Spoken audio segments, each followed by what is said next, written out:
Fil-Parlament, l-erba' filgħaxija ġiet konklużjoni diskussjoni fit-tieni qari tal-abbozz ta' liġi li emenda l-Kodiċi Kriminali.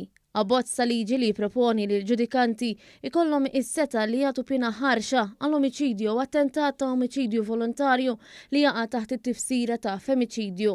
Issa l-abbozz jgħaddi għall-istadju ta' kumitat. L-abbozz ta' liġi jindirizza wkoll l-esklużjoni tal-femiċidju milli jikkwalifika bħala omiċidju skużabbli għabbażi ta' passjoni fis-saħħna tal-mument. Permezz ta' dan l-abbozz ta' liġi Malta ser tkun it-tieni pajjiż wara Ċipru li qed jipproponi dan it-tibdil leġislattiv li jitratta ir-reati tal-femiċidju.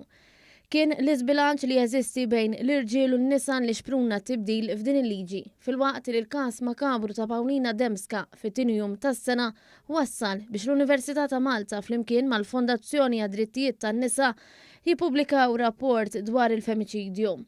Issa fil-Parlament qed jiġu diskussi l-emendi innovattivi imma neċessarji li ressaq il-Ministru għall-Ġustizzja Jonathan Attard quddiem il-Kamra tar-Rappreżentanti.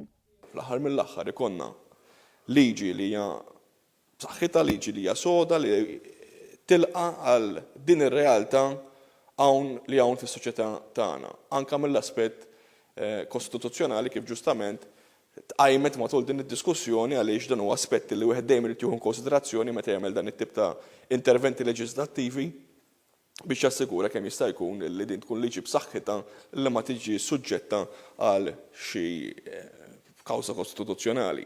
Malta kienet implementat il-Konvenzjoni ta' Istanbul fl-2018, iżda xorta nħass il-bżonn li jsir aktar biex nindirizzaw ir-realtà tal-vjolenza kontra n-nisa u tar-reati b'elementi femiċidjali. Għalhekk il-Gvern immedjatament ta' bidu għal proċess ta' konsultazzjoni ma' diversi entitajiet u għaqdiet mhux governattivi biex jiġu identifikati realtajiet li qed jaffaċċjaw in-nisa fis-soċjetà Maltija.